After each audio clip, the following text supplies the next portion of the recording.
দর্শক, ঠিক এই মুহূর্তে যারা আমাদেরকে দেখছেন তাদের সবাইকে অনেক অনেক শুভেচ্ছা জানিয়ে আমন্ত্রণ জানাচ্ছি সুইট ড্রপসের সৌজন্যে স্বাস্থ্য বিষয়ক আয়োজন হেলদি লিভিং এর আজকের পর্বে। সঞ্চালনায় আমি ডাক্তার ফাতিহা শাফি আছি আপনাদের সাথে, আর থাকছি অনুষ্ঠানের পুরোটা সময় জুড়ে। দর্শক, আজ আমরা অত্যন্ত গুরুত্বপূর্ণ একটি বিষয় নিয়ে আলোচনা করতে যাচ্ছি। আজ আমাদের অনুষ্ঠানের বিষয়বস্তু চূড়ান্ত করেছি ডায়াবেটিসের ঝুঁকি এবং প্রতিরোধে করণীয়। আর এ বিষয়ে কথা বলার জন্য আমাদের সাথে থাকছেন বিশেষজ্ঞ একজন চিকিৎসক। আজ আমাদের স্টুডিওতে অতিথি হিসেবে আছেন ডাক্তার শাহজাদা সেলিম, সহযোগী অধ্যাপক, এন্ডোক্রাইনোলজি, বাংলাদেশ মেডিকেল বিশ্ববিদ্যালয়। স্যার, আমন্ত্রণ জানাচ্ছি আপনাকে আমাদের আজকের এই আয়োজনে। ধন্যবাদ স্যার, আজকে আমরা ডায়াবেটিক্সের ঝুঁকি এবং এর প্রতিরোধে করণীয় বিষয়টি চূড়ান্ত করেছি আলোচনা করার জন্য। শুরুতেই জানতে চাইবো যে আসলে বাংলাদেশের ডায়াবেটিক্সের বর্তমান আসলে প্রেক্ষাপটটি কি সে বিষয়ে। জি, শুরুতেই আমরা আসলে খুবই ব্যথিত বাংলাদেশের সকল মানুষই, আমি আপনি আশা করি আমার মনে হয় সবাই, যে মাইলস্টোন স্কুল উত্তরায় যে ঘটনাটি ঘটলো। আমি শুরুতে যারা প্রাণ হারিয়েছে তাদের জন্য গভীর শোক জানাচ্ছি, এবং যে সকল পরিবার ক্ষতিগ্রস্ত হয়েছে এই ক্ষতি কিন্তু কোনোভাবে পোষানোর সুযোগ নেই। তাদের প্রতি তবুও আমাদের সমকামনা, আমাদের সহমর্মিতা প্রকাশ করছি।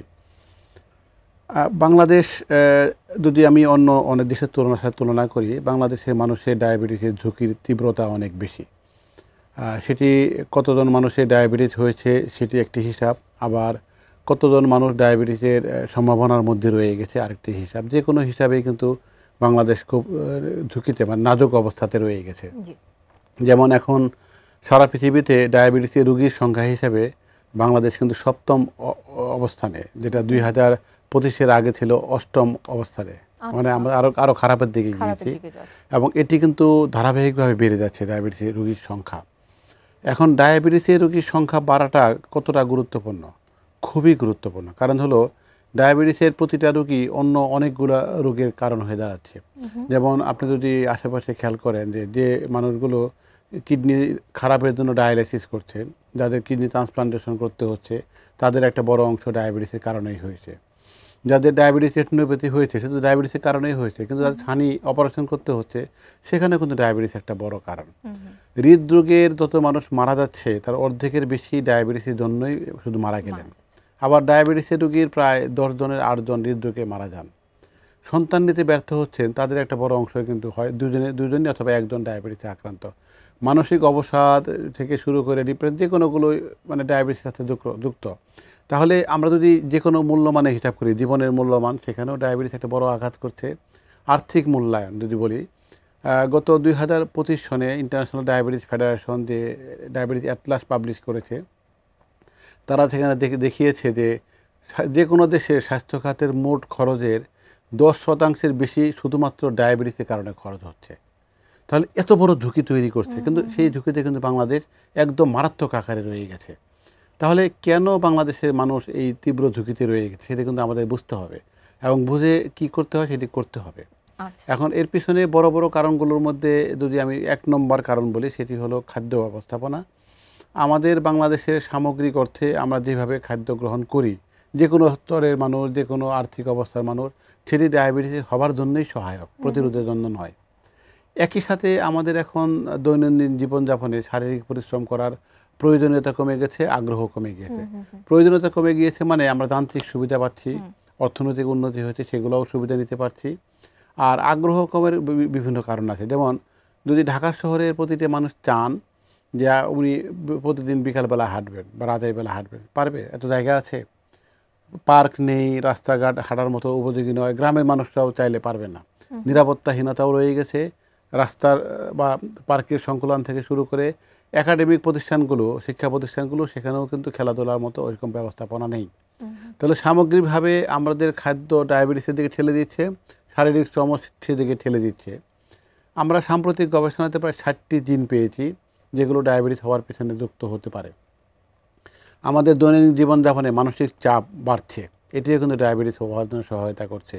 নিদ্রাহীনতা, সেটা মোবাইল, ইন্টারনেট ব্যবহার থেকে শুরু করে পারিবারিক সামাজিক চাপে হতে পারে, সেটিও কিন্তু ডায়াবেটিস হতে সহায়তা করছে। এবং এটির আগে আমরা যদি খেয়াল করি যে দিন দিন আমাদের বেশি সংখ্যক মানুষ দৈহিক স্থূলতায় আক্রান্ত হচ্ছে, এরাই কিন্তু পরবর্তী যে কোনো সময় ডায়াবেটিসে আক্রান্ত হচ্ছে। তাহলে এইরকম একটা ভয়াবহ ডায়াবেটিস হবার সহায়ক পরিবেশের মধ্যে বাংলাদেশের মানুষ বসবাস করছে। এখন এখান থেকে উত্তরণের রাস্তা খুঁজতে হবে আমাদেরকে। আচ্ছা, সেই উত্তরণের রাস্তায় আমরা আসছি পরবর্তীতে। আপনি যে ফ্যাক্টরসগুলোর কথা বললেন সেটি অবশ্যই ভ্যারি করে, কিন্তু এর বাইরে যদি জিজ্ঞাসা করতে চাই তাহলে বলবো যে সাধারণত আমরা দেখে থাকি যে একদম নবজাতক থেকে শুরু করে বয়স্ক মানুষ পর্যন্ত সবাই কিন্তু ডায়াবেটিক্সে আক্রান্ত হয়ে থাকে। স্পেসিফিক্যালি যদি বলতে চাই, কারা আসলে বেশি ঝুঁকিতে আছে? এটা খুব ভালো একটি প্রসঙ্গ। দেখুন, আমরা কিন্তু মোটামুটি জানি যে বয়স বাড়ছে মানে ডায়াবেটিস হওয়ার সম্ভাবনা বাড়ছে, কিন্তু বাংলাদেশে কিন্তু এর চেয়েও মারাত্মক একটি অবস্থা বিরাজ করছে। সেটি হলো যে টাইপ 2 ডায়াবেটিস সাধারণত 40 বছরের বেশি বয়সে কোনো এক সময় হয়, কিন্তু বাংলাদেশে কিন্তু 8, 10, 9 বছর, 11 বছরেও আমরা টাইপ 2 ডায়াবেটিসের রোগী পাচ্ছি। এখন একটু পরিস্থিতি ভাবার চেষ্টা করুন যে একজন 12 বছরের ছেলে বা মেয়ে ডায়াবেটিসে আক্রান্ত হলো, তাহলে ডায়াবেটিস চিকিৎসা শুরু করলে লাইফস্টাইল মডিফিকেশন করতে হবে, জীবনযাপনের একটা বড় পরিবর্তন হবে। সেটি কি ওই ছেলে বা মেয়ের পক্ষে সম্ভব? এখন এটি করতে গেলে পুরা পরিবারকে কিন্তু চাপের মধ্যে আসতে হচ্ছে, তারপরেও পারা সম্ভব হচ্ছে না। কিন্তু না পারলে কি হবে? যে খারাপ ঘটনাগুলো একটু আগে বললাম, হৃদরোগ থেকে শুরু করে কিডনি খারাপ হওয়া, সবগুলো ঝুঁকি কিন্তু তৈরি হয়ে গেল। তাহলে এটি কিন্তু এখন আমাদের জন্য বাংলাদেশের আমাদের চিকিৎসকরা আমরা এটি যুদ্ধই করছি বলা যায়, যে কোনো বয়সে একজন মানুষ ডায়াবেটিসে আক্রান্ত হতে পারেন, তাকে প্রথমে শনাক্ত করা হবে এবং পর্যাপ্ত চিকিৎসার আওতায় আনতে হবে। এটি কিন্তু পৃথিবীর অনেক দেশে এরকম নয়। আমরা যেরকমটা দেখে থাকি যে গর্ভকালীন অবস্থায় কিন্তু মারা আসলে ডায়াবেটিক্সে আক্রান্ত হয়ে থাকে, তো সেই প্রসঙ্গে আপনার মতামত কি? এটিও আমাদের জন্য খুব মারাত্মক একটি অবস্থা। পৃথিবীতে গর্ভকালীন ডায়াবেটিসের আক্রান্তের হার বাংলাদেশ দ্বিতীয় সর্বোচ্চ পর্যায়ে রয়ে গেছে, কিন্তু এটির কিন্তু অনেকগুলো স্তর আছে এখানে। এটি যেমন গর্ভস্থ শিশুর জন্য একটি বিশাল ঝুঁকি, যে মাটি সন্তান ধারণ করেছে তার জন্য ঝুঁকি, শিশু মৃত্যুর হার এখানে বেশি, মাতৃমৃত্যুর হার এখানে বেশি, বিকলাঙ্গ সন্তান জন্মগ্রহণ করার সম্ভাবনা বেশি, গর্ভ নষ্ট হয়ে যাওয়ার সম্ভাবনা বেশি। কিন্তু যে সন্তানটি মায়ের পেটে থাকার সময়, যে সে ছেলে বা মেয়ে যেটি হোক, তার মায়ের ডায়াবেটিস ছিল, এর কিন্তু আজীবন ডায়াবেটিস হওয়ার সম্ভাবনা 40% বেড়ে গেল। আচ্ছা, এই ছেলে সন্তানটি যদি মেয়ে হয়, তার কিন্তু পলিসিস্টিক ওভারি সিনড্রোম হওয়ার সম্ভাবনা বেড়ে গেল, মেটাবলিক সিনড্রোম হওয়ার সম্ভাবনা বেড়ে গেল। তাহলে এখানে কিন্তু নতুন একটি সম্ভাবনা, ঝুঁকির কেবল ভিত্তিপ্রস্তর স্থাপিত হয়েছে, দিন দিন এটি বাড়তে থাকবে। তাহলে এটিও কিন্তু আমাদের খুব বড়সড় আকারে ভাবার একটা এরিয়া। আচ্ছা, তো স্যার সেই ঝুঁকি থেকে আসলে উত্তরণের উপায় কি? জি, আমি যদি প্রথমে এই সব শেষ প্রসঙ্গটা নিয়ে আসি, যে গর্ভকালীন ডায়াবেটিস, তাহলে এটিকে এভাবে ভাবতে হবে যে মহিলাটি কোনো একদিন বাচ্চা নেবেন, সেটি 5 বছর পরে হতে পারে, 3 বছর পরে হতে পারে, আজকে থেকেই কাজ শুরু করতে হবে। কাজের প্রথম ধাপ হবে উনি কি ইতিমধ্যে ডায়াবেটিসের আক্রান্ত কিনা, অথবা প্রি ডায়াবেটিসে আক্রান্ত কিনা। তাহলে টেস্ট করলে আমরা 3টি অবস্থায় পেতে পারি: ডায়াবেটিস নেই, প্রি ডায়াবেটিস আছে, ডায়াবেটিস হয়ে গেছে। তারপরে আমার কাজ শুরু হবে যে কীভাবে আগাবো। ধরে নিলাম যে উনি ডায়াবেটিসের রোগী নন, প্রি ডায়াবেটিসও নাই, তাহলে ওনার আর কী কী ঝুঁকি আছে যেটি আমরা একটু আগে বলিনি। সেটি হলো, যদি পরিবারের কারো, বিশেষ করে বাবা মা ভাই বোন কারো ডায়াবেটিস থেকে থাকে, তারা বাড়তি ঝুঁকিতে রয়ে গেছেন, তাহলে এটি কিন্তু আমি পরিবর্তন করতে পারবো না। তাহলে আমাকে খালি ধারণা করতে হবে যে এর জন্য আরও বেশি কিছু করতে হবে। কিন্তু ওই মহিলাটি যদি দৈহিক স্থূলকায় হয়ে থাকেন, ওনার যদি পলিসিস্টিক ওভারি সিনড্রোম হয়ে থাকে, হাইপোথাইরয়েডিজম হয়ে থাকে, অথবা অন্য কোনো হরমোনজনিত রোগ হয়ে থাকে, তার জন্য বাড়তি ঝুঁকি তৈরি হয়েছে। সেটিকে আমাদের মাথায় নিয়ে কাজ শুরু করতে হবে এবং সেই কাজগুলো আমরা আরও বিশাল মানে বিস্তৃতভাবে শুনতে চাই আপনার কাছ থেকে। আমাদের একটি বিরতির সময় হয়ে গেছে, বিরতির পর আবারও আসছি আপনার কাছে। দর্শক, সময় হয়ে গেল ছোট্ট একটি বিজ্ঞাপন বিরতির, কোথাও যাবেন না, আমাদের সাথেই থাকুন।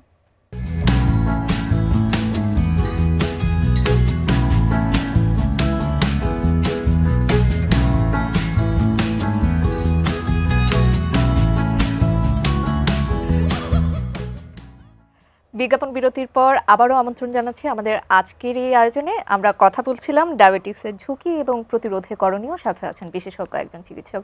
স্যার, বিজ্ঞাপন বিরতিতে যাবার আগে আমরা গর্ভকালীন যে ঝুঁকিগুলো, সেটি প্রতিরোধে আসলে কি করণীয় সেটি সম্পর্কে কিছুটা ধারণা পেয়েছি, এবার একটু বিস্তারিতভাবে জানতে চাচ্ছি। তাহলে আমরা বুঝে গেলাম যে ওনার ঝুঁকিটা কেমন। এখন করণীয় কি?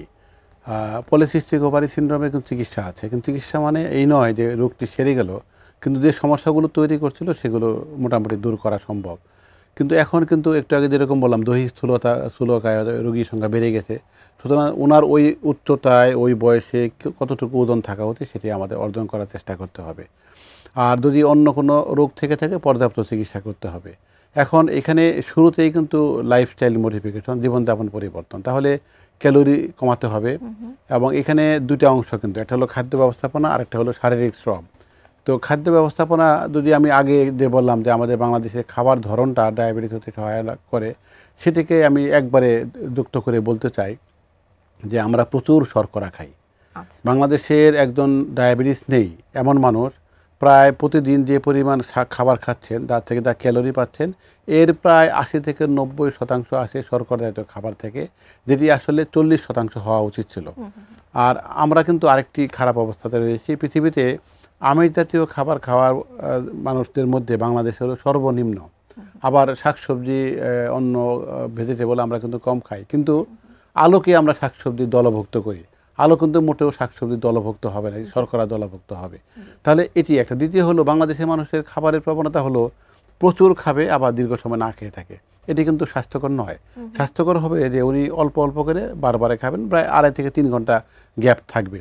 তো এটি যদি করতে পারি, এবং ওই বয়সী একটা মেয়ে 16, 17, 18 বছর বয়স, তার জন্য কিন্তু লেখাপড়া আছে, এগুলোর সাথে তাল মিলিয়ে এটি করতে হবে, মানসিক চাপও আছে। তো সেটি যদি আমরা করতে পারি তাহলে কিন্তু প্রথম কাজটি হলো। এরপরে যখন বিয়ে হওয়ার পরে ওনারা দম্পতি সন্তান ধারণ করার পরিকল্পনা করবেন, পরিকল্পনার প্রথম ধাপ হবে কিন্তু এই হরমোনজনিত সমস্যা আছে কিনা জেনে নেওয়া। সেই ক্ষেত্রে ডায়াবেটিস একটি, থাইরয়েড আরেকটি। এরপরে আমরা এই ক্ষেত্রে গাইনি ডাক্তার আমরা একসাথে কাজ করি। এরপরে যদি সন্তান ধারণ করেন তাহলে কি আর গর্ভকালীন ডায়াবেটিস হবে না? তারপরেও কিন্তু সম্ভাবনা আছে, কিন্তু সম্ভাবনা কমে গিয়েছে। আর অন্যদের ক্ষেত্রে আমরা যদি বলি যে ডায়াবেটিস প্রতিরোধে করণীয়, সেটি কিন্তু আবারও বয়সভিত্তিক ভাগ করতে হবে। যেমন ধরুন বাংলাদেশে যেহেতু একটু আগে বললাম যে কম বয়সীদের ঝুঁকি সবচেয়ে বেশি, তাহলে এই ক্ষেত্রে আমাদেরকে পরিবার, শিক্ষা প্রতিষ্ঠানগুলো এবং নগর কাঠামো থেকে শুরু করে রাষ্ট্রের যে কাঠামোগুলো আছে এখানে, যেমন রাস্তাঘাট যারা তৈরি করছে সকলকে যুক্ত করতে হবে এবং শিক্ষা মন্ত্রণালয়কে বেশি করে দায়িত্ব নিতে হবে। আমি যদি এইটাকেই নজরে আনি, যেমন ধরুন বাংলাদেশের খাবারের ঝুঁকিটা একটু আগে বললাম, প্রচুর শর্করা খাচ্ছে। এখন আমরা উৎসব করি, আনন্দ করি, এটা তো সবাই করতে চায়, কিন্তু একটি বিয়ে, একটি জন্মদিনের অনুষ্ঠান দেখেন, অন্য যে কোনো আনন্দের অনুষ্ঠান দেখেন, এমনভাবে খাবারগুলো তৈরি করছি যেগুলো কিন্তু আমরা ধরেই নিছি যে এখানে স্বাস্থ্যের ব্যাপার নাই, খালি আনন্দ করে মজা করে খাবো। কিন্তু মজা করে খেয়ে একটা অনুষ্ঠানে 500 জন 1000 জন মানুষ আসলো, সবাই ঝুঁকিতে পড়লেন, এটি কি খুব বুদ্ধিমানের কাজ হলো না? কিন্তু তাহলে সামাজিক আন্দোলন লাগবে। কিন্তু যদি আমরা একদম বটম লাইন ধরি, শিক্ষা প্রতিষ্ঠানের যে পাঠ্যক্রম আছে, পাঠ্যপুস্তক আছে, সেখানে কিন্তু সুস্বাস্থ্যকর খাদ্য ব্যবস্থাপনা ঢুকিয়ে দিতে হবে। এটি তারা পড়বে, পরীক্ষাতে লিখে পাশ করবে, পরের ক্লাসে যাবে, তাহলে আত্মস্থ করবে। এবং ওই শিক্ষা প্রতিষ্ঠানগুলো তাদের ছেলে মেয়েদেরকে একটি সুস্থ স্বাস্থ্যকর শারীরিক শ্রমের কাঠামোর মধ্যে নিয়ে আসবে, যেটিও কিন্তু পরীক্ষার বাধ্যতামূলক একটি অংশ হবে। উপরে ক্লাসে উঠতে গেলে এটি পারতেই হবে। তাহলে আমি আশা করতে পারি পরবর্তী কোনো সময় তারা এটি করতে থাকবে। তাহলে আরেকটি হলো যে আমরা ব্যক্তিগতভাবে, সামাজিকভাবে যেভাবে জীবনযাপন করি, সেখানে শ্রমময় জীবনযাপন করতে হবে এবং উৎসব আনন্দের মধ্যে শুধু এমন খাবার যেগুলো আমার ঝুঁকি বাড়াচ্ছে সেগুলো না করে যেগুলো আসলেই স্বাস্থ্যকর সেগুলো নিয়ে আসতে হবে। আমরা একটা জনপ্রিয় স্লোগান বলি যে এই ফাস্টফুড বর্জন করতে হবে, এটি কিন্তু আসলে সঠিক অর্থ বহন করে না। যেমন ধরুন আলুর সিঙ্গারা খেলো, আলুর চপ খেলো, অথবা মোগলাই পরোটা খেলো, এটা কি ভালো? মোটেও ভালো নয়। বিরিয়ানি, পোলাও, এগুলো মোটেও তো ভালো নয়। তাহলে শুধু ওই একটা দলবদ্ধ খাবারকে না ধরে প্রতিটি খাবারই আমার জন্য স্বাস্থ্যকর হবে সেভাবে তৈরি করতে হবে। তেল আমাদের জন্য বাড়তি ঝুঁকি। আমরা যে তেল খাই, প্রধানত সয়াবিন তেল খাই, এটি কিন্তু স্বাস্থ্যকর নয় আমরা যেটা খাই। তাহলে তেলের পরিমাণ কমাতে হবে। সূর্যমুখী তেল বা যদি আমরা অলিভ অয়েল, যেটি আমরা খুব বেশি খাই না বাংলাদেশে, সেটি খুব ভালো হতে পারে।